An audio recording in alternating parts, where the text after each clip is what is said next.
ready, big guy? Yeah, I'm like totally ready. Where were you? I was at a rehearsal. For what? At a singing contest. I don't want to be in your gang. I want to be a singer. How did I end up with a son like you? Music can alter moves and talk to you.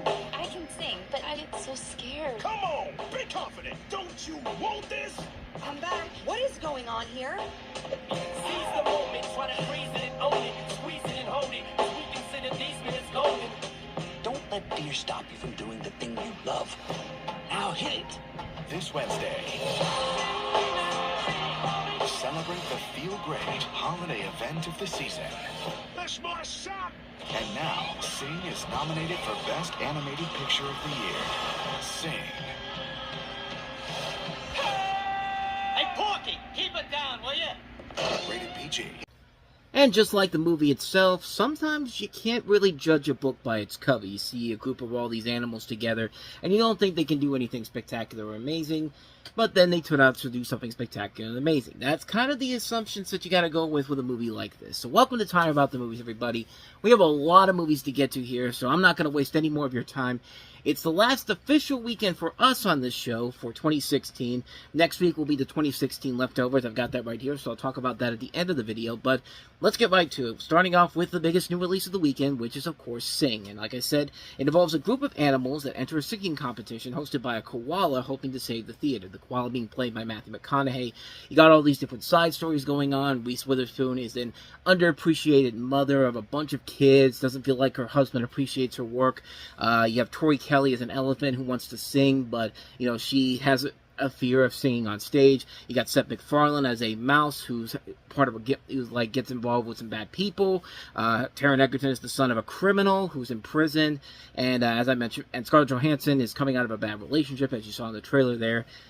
Like I said, Illumination has been a very mixed bag when it comes to their movies overall. I'm very mixed on the Despicable Me movies. I said something when I liked the Minions films over the Despicable Me films. I don't like Hop or the Lorax. I really don't like the Lorax, but I really like The Secret Life of Pets. And overall, the studio, they very much confuse me overall. I've touched on a lot of their movies on this channel. Of course, the Super Mario movies, Migration. Every once in a while, they'll do something great, but then they do something immediately afterwards that's not as good as it should have been. And I'm happy to report that this one is definitely one where I was actually pleasantly surprised by it. I remember they were promoting this movie like crazy, all the way from the very beginning of the year. It's like the push really began almost immediately after, almost immediately after The Secret Life of Pets came out. And then, of course, you had the Olympics the following month, and you saw a lot of promos for that. So yeah, there was a big push for this movie building up to it, and I thought maybe the overhype was going to kill it overall, but the movie definitely is pretty good. I'll touch on some of the negatives in a little bit here, but looking at the positives overall, I think the voice cast overall is really good. I mean, Matthew McConaughey is pretty good playing the Koala Buster. Reese Witherspoon's great as Rosalita. Seth MacFarlane's really good as Mike. Scarlett Johansson's pretty good here too. John C. Reilly, Taron Egerton, Tori Kelly, Nick Kroll, Nick Offerman, Peter Serafinowicz, Beck Bennett, Jennifer Saunders, Jennifer Hudson, Rio Perlman, Leslie Jones, Lorraine Newman, Jay Farrow, Bill Farmer. A lot of good people involved in this movie. The animation is surprisingly really good. They do a good job of distancing themselves from the usual animation style in Minions and Secret Life of Pets, and it definitely shows in this movie here. It's not as out in the open, and it feels much more refined and much cleaner than some of their other movies. I mean, the covers are all actually all really good. Any movie that can make me appreciate a terrible song like Call Me Maybe is really doing something right here. And yeah, the rest of the covers overall are really good. I mean, Seth MacFarlane doing Frank Sinatra's I Did It My Way at the end is easily one of the best songs in the movie. I mean, that is... But then again, Seth MacFarlane's a pretty damn good singer as well as a great animator and entertainer as a whole. Like, I mean, there's not one that I felt was badly done or just there to be topical and for kids in the audiences in the theaters. Like, it fit what they were trying to do. That does lead to some of the negative things overall about the movie. And yeah, the covers, like I said, are very good, but the original songs in here are kind of generic overall. I mean, this is the third computer-animated film we've had in a span of 8 weeks. The third one after Trolls and Moana, two movies that I thought had far better songs in it than Sing did. Trolls at least had some original songs to it. Moana has songs that I'll remember for a long period of time, more so than the songs from Moana 2. I mean, when I did my original review, I saw Sing probably over a month after it came out. over a month before I actually did my review, so around early January, right around my birthday. I already forgot about what these songs were in the movie. They were pretty forgettable, the original songs. And as good as the cast is, the characters themselves really aren't that memorable. I remember characters from Despicable Me and The Secret Life of Pets, but here, you can understand the situations they're all going through and see why they deserve to win the competition. But as far as like traits and personalities to them, they are kind of generic and very cliched riddle. And that leads to kind of the biggest problem with the movie, is that the story seems very familiar. I mean, it's very similar to the Muppets, where you have the Muppets getting together to have a big event to save the theater from being sold. It's literally the same plot here. I thought the backstories for the characters, while interesting to see why each one deserved to win the competition, they are kind of cliched as hell. I mean, you knew exactly where it was going to go at the end. And I didn't feel like there was any point where you felt like they were going to go in a completely different direction overall. Everything you kind of think happens, and there's no real big surprises whatsoever. A really good animated movie should try to throw at least some twists and turns in the plot to make it more interesting. But everything's kind of where you think it should be here. So yeah, it sounds like I'm being more negative to the film, but I did end up enjoying this a lot more than I could have possibly imagined. I think it is a really enjoyable movie. It's a film that I do think has gotten better since I've seen it overall, and I like the fact that it does take a little bit more chances than some of Illumination's other movies they were doing at the time. Maybe it's nowhere near as good as Secret Life of Pets is, but I'm actually kind of surprised that Sing is probably the most stable series of films they've had in general. Because Sing 2, I think, is definitely a much better movie than the first film was, in terms of what they do to advance the story along, some of the bigger aspects they throw into it. It's a good movie. It's a film that I think has definitely gotten a lot better over time. I think it's a very solid film. I like it. I really do like it a lot, so take that for what you will. So let's go ahead and move on to another one of the big holiday releases. Jennifer Lawrence and Chris Pratt, two of the biggest stars in Hollywood at the time, starring in a movie together in Passengers. What could possibly go wrong? Warning, gravity failure.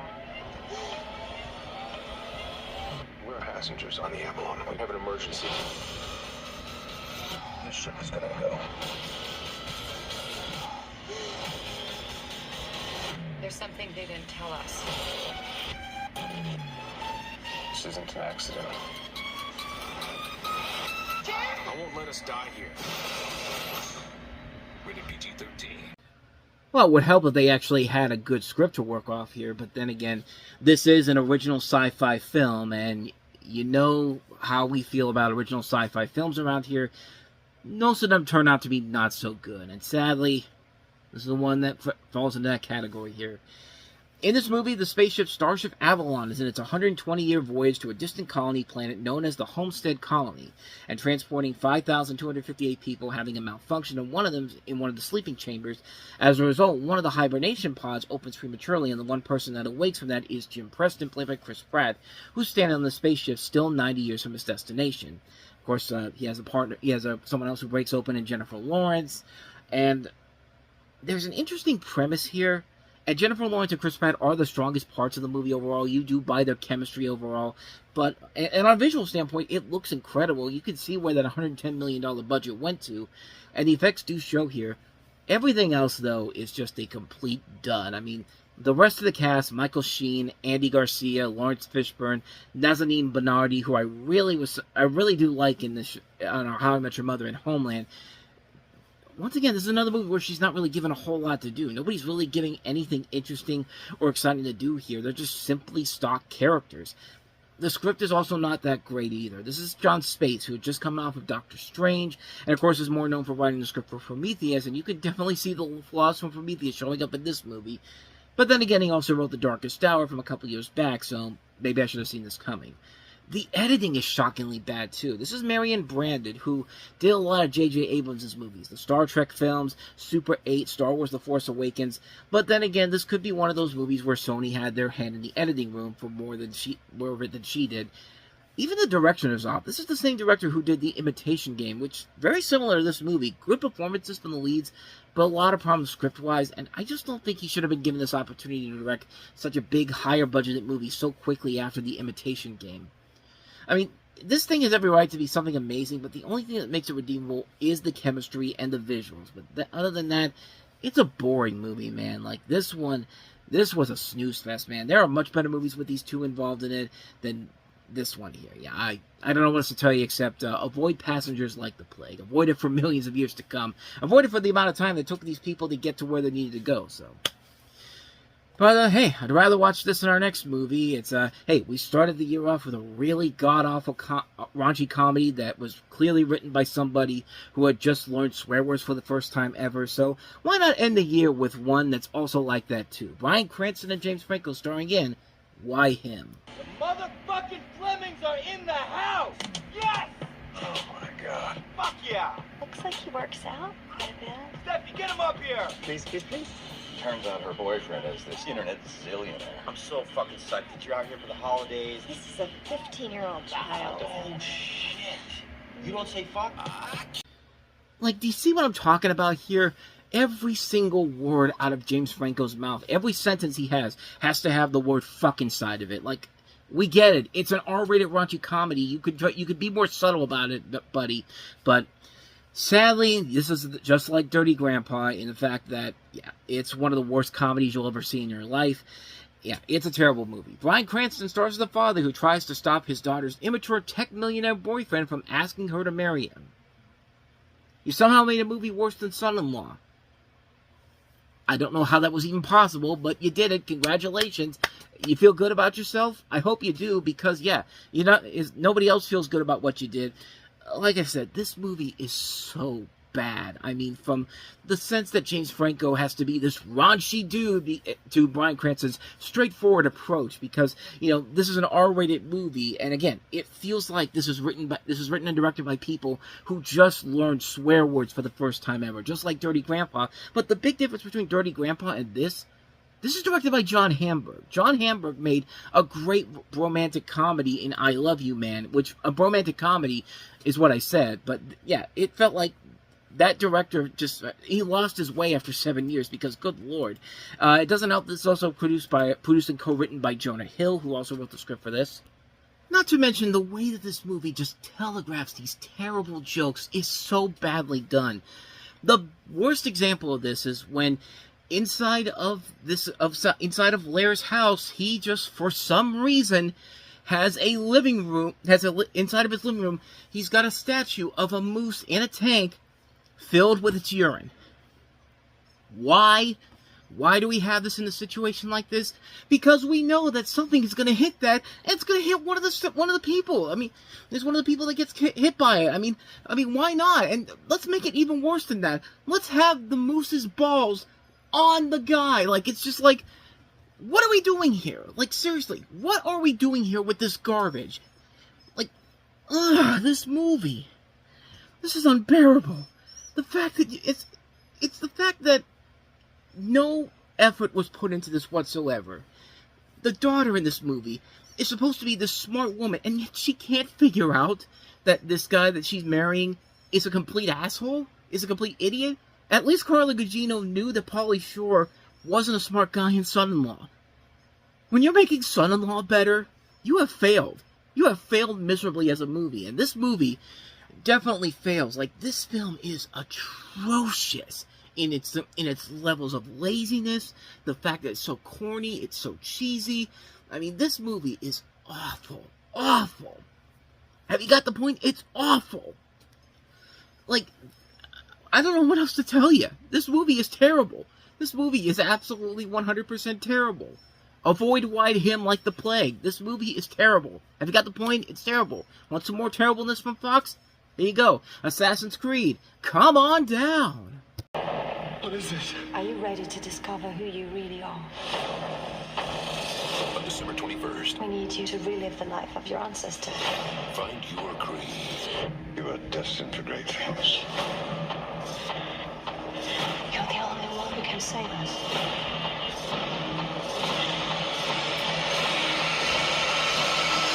What now, Pioneer? We fight.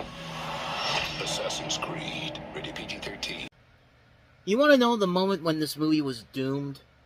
Not from the fact that this was being made by 20th Century Fox, who had a talent and a knack for basically destroying every single good franchise out there and basically ruining it with a bad movie. I mean, that's kind of their norm. Not the fact that this was produced by Ubisoft, because you think with the company that made the game, on it, you would think it would make for a good movie, but no. It's not the fact that it's clearly written by people who have no idea how the source material works. No. You want to know why the movie failed right out of the get-go? Rated PG-13. For a movie about an assassin.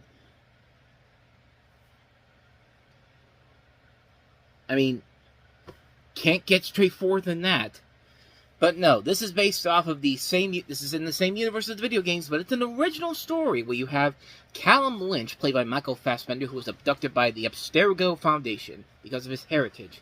Cal's ancestor, Aguaya de Nerja, was a member of the Assassin Brotherhood active during the Spanish Inquisition, because no one expects the Spanish Inquisition in the late 15th century, who swore to protect the Apple of Eden, an artifact believed to contain the key to humanity's free will.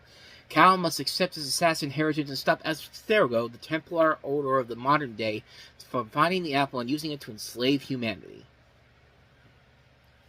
What else do I gotta even say about this movie? I mean, like I said, it's a movie where it's another example of taking a popular video game franchise to the big screen and handling it to people who have no idea what they're doing, because they never they never played the game, they never saw the game, they just were given a cliff notes about what this game is about and said, okay, we'll just make an original concept out of it. People will go to see it because, look, we've got Magneto in here, we've got Jeremy Irons, we've got Marion Cotillard, we've got Brendan Gleeson, and we'll tease it by the fact that Ubisoft put this together. I mean, how could it possibly fail? Well, case in point, the movie itself. This is one of the laziest movies ever.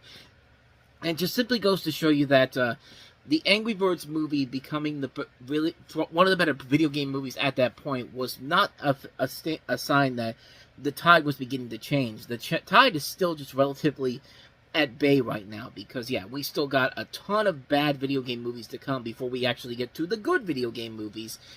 That this movie certainly is not. This movie is clearly another example of a studio completely mishandling a franchise and just hoping for that the name and possibly the look of the game will sell the film on its own merits alone. Who cares about an actual script? Guess what? Real people do. Real fans of the video game, which the people who made this movie clearly are not.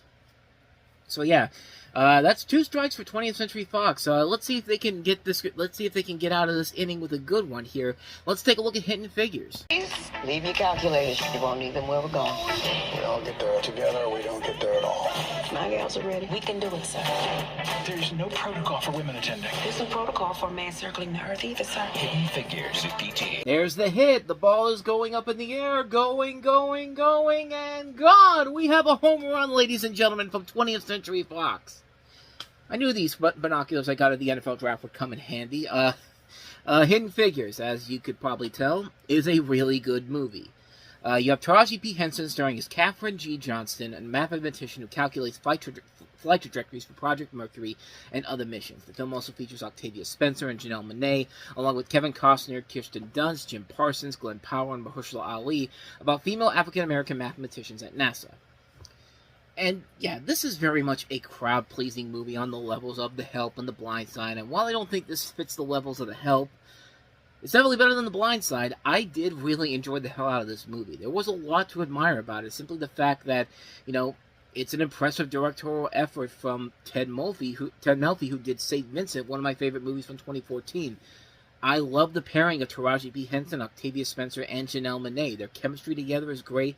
It also helps that they have their own acting pedigrees they can stand on. I mean, Henson is always going to be great to watch on screen because you know she'll commit to a great performance, and she does it well here.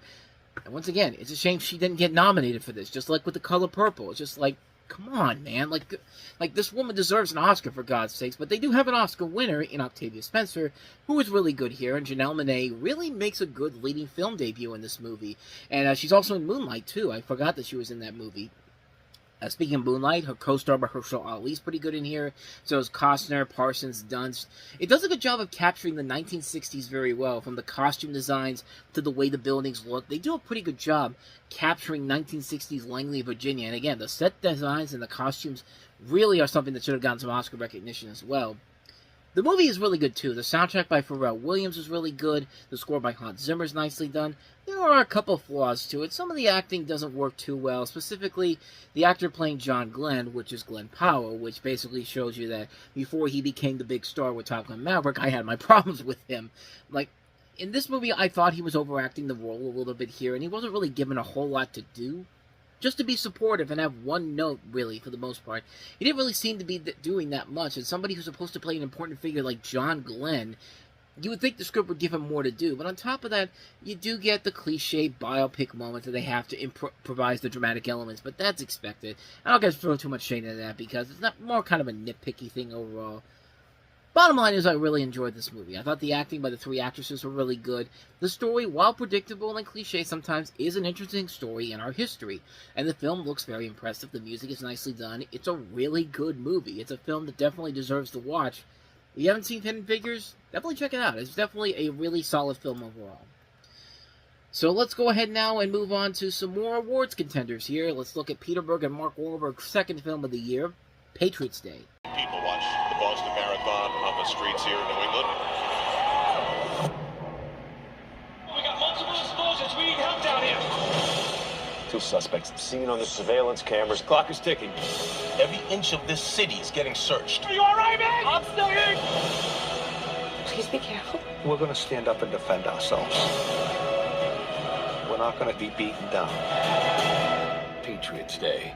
Rated R. This is, of course, the movie based off of the Boston Marathon bombings of 2013 and the subsequent terrorist manhunt. One of 2 movies, actually, that told this story. The other one being Stronger with Jake Gyllenhaal that comes out the following year. And while this one definitely is nowhere near as good as Peter Berg and Mark Wahlberg's previous films together, Lone Survivor and Deepwater Horizon, I still think are much better movies. This one actually is a lot better than I remember it being, especially considering that this is a CBS film.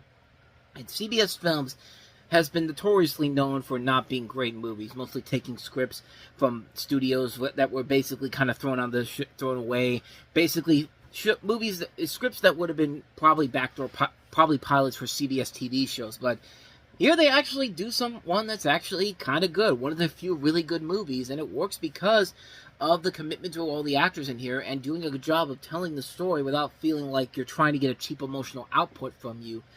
It's a really good film, and Peter Berg, once again, showing what he can do as a director. He makes this work very well. And, yeah, like I said, it's nowhere near as good as the other 2 movies he did, Lone Survivor and Deepwater Horizon, but when you have a cast that includes a lot of good talent like Wahlberg, Bacon, Goodman, Simmons, Michelle Monaghan, Alex Wolff, Candy Alexander, Rachel Brosnahan, I mean, there is a solid cast involved in this movie, and it is a very strong, well-made film that works really well.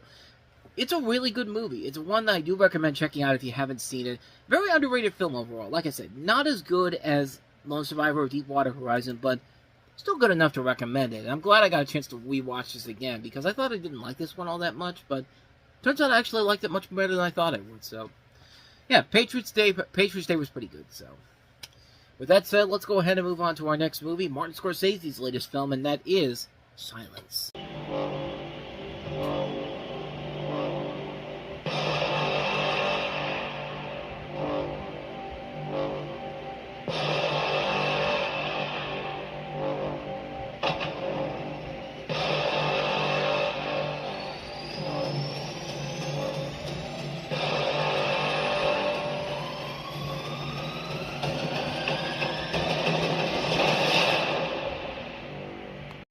That's deep, bro.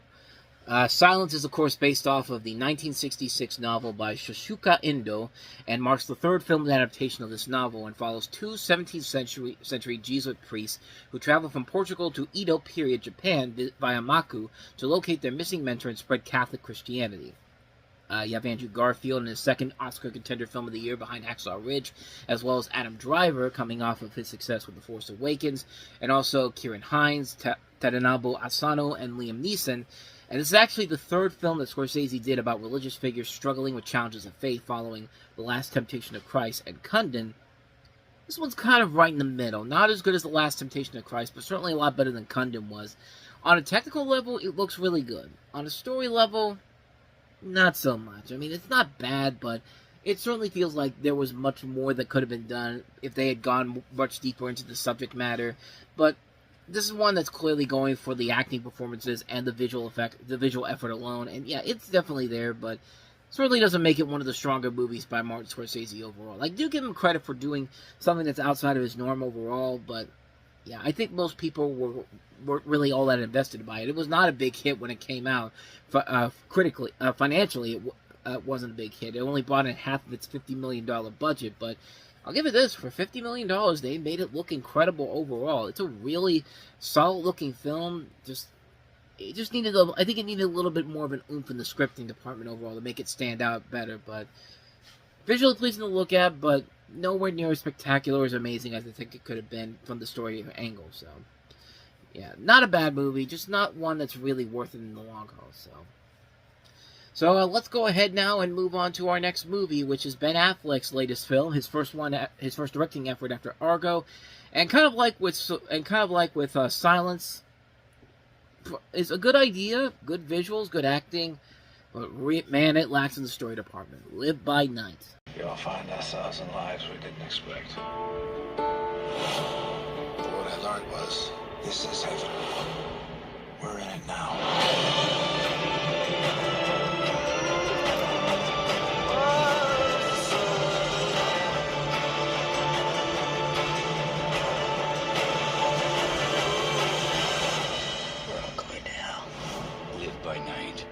Cinemas.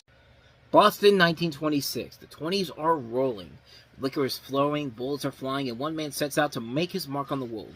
Prohibition has given rise to an endless network of underground distilleries, speakeasies, gangsters, and corrupt cops. Joe Coughlin, the young son of a prominent Boston police captain, has long since turned his back on a strict and proper upbringing. Now he's graduated from a childhood of petty theft to a quick career in the pay of the city's most fearsome mobsters. Joe enjoys the spoils, thrills, and notoriety of being an outlaw, but life on the dark side carries a heavy price. In a time when ruthless men of ambition, armed with cash, illegal booze, and guns, battle for control, no one, neither family nor friend, enemy nor lover, can be trusted. I mean, on a technical level, yes, the movie looks visually impressive. It does a good job of fitting the tone of what 1920s Boston could look like.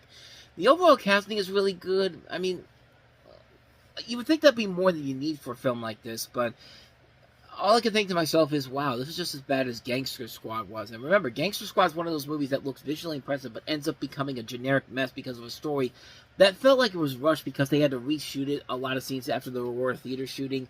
I mean, the movie felt like that. Like, they reshot a lot of things, not because of a tragic event, but because there was buzz on this one being one of the big Oscar contenders. I mean, this is his directorial follow-up after Argo.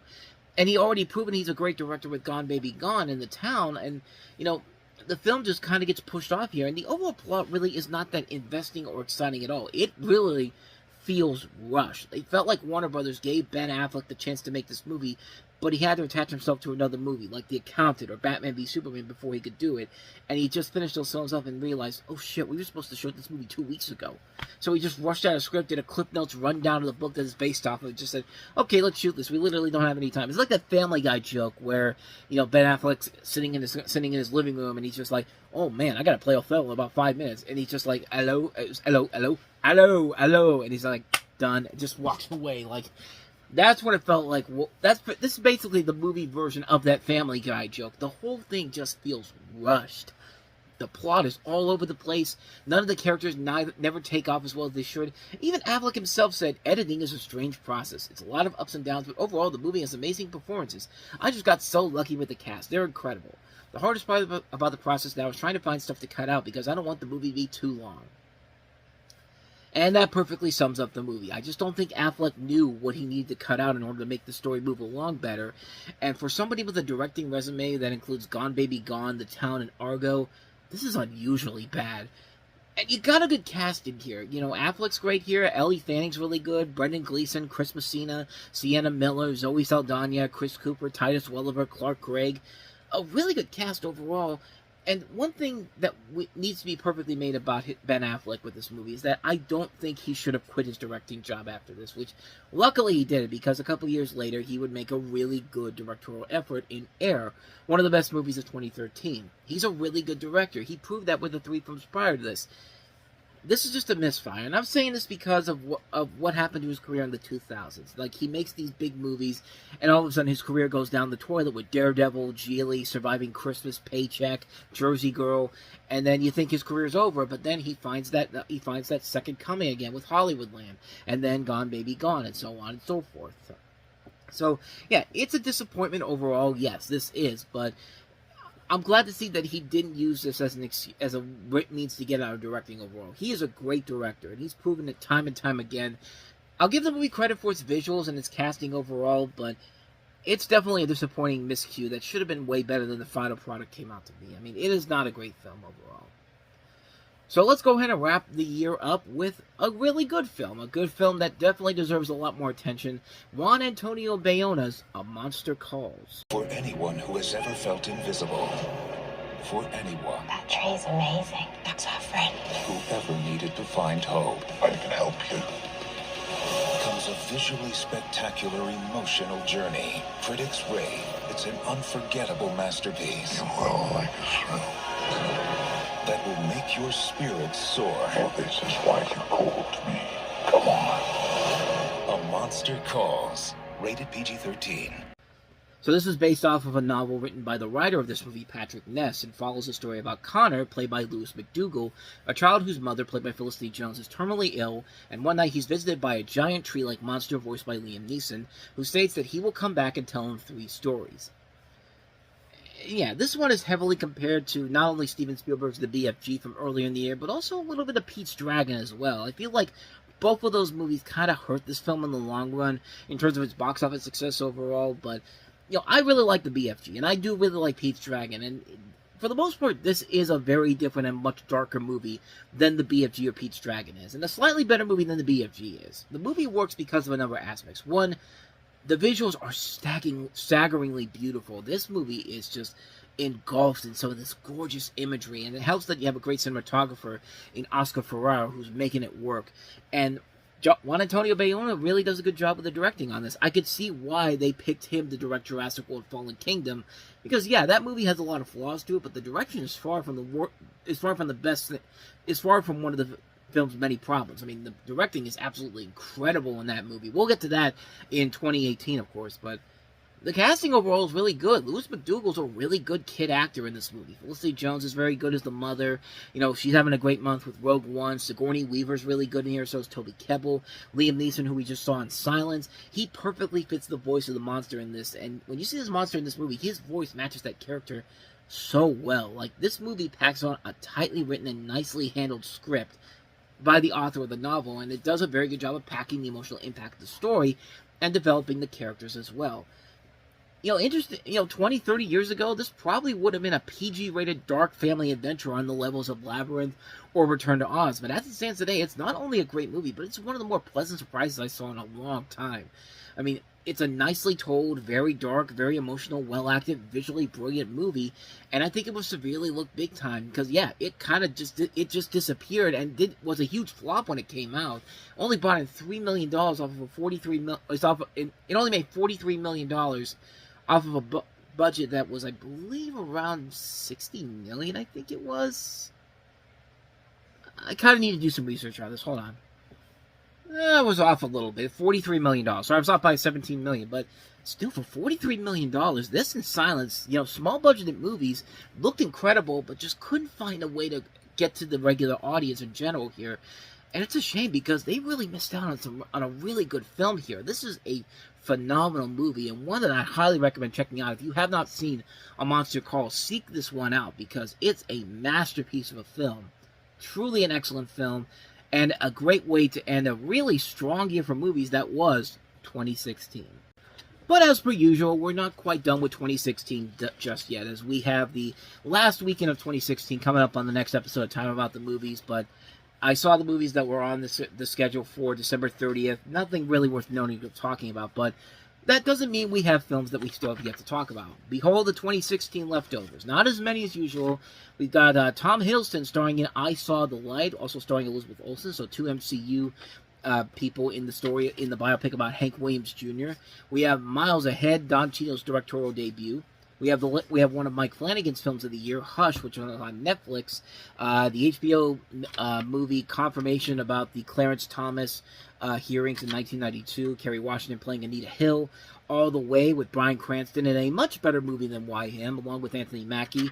Bryan Cranston's Lyndon B. Johnson and Anthony Mackie as Martin Luther King. Adventures in Babysitting, the remake on Disney Channel, which I would not be talking about except the fact that it features one of the biggest stars on the planet right now, Sabrina Carpenter. Yeah, probably all you people out there who are Sabrina Carpenter fans forgot that this woman was a child actress about 10 years ago.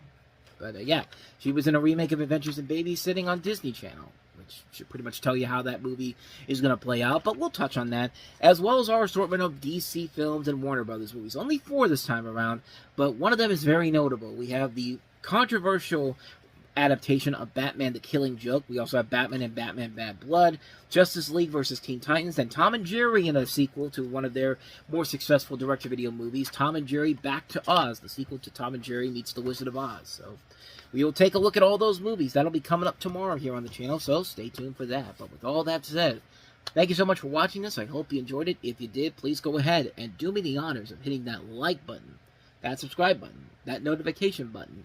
Also hit that lovely little playlist right there so you can check out some previous episodes, as well as our lovely list of a lovely episode that we just did. I don't know why I'm doing this outro like this, but I am, so sue me. But with all that said, though, please don't sue me. With all that said, thanks for watching. I'll see you guys tomorrow, and whether it's in the past, the present, or the future, I will see you at the movies. Take care.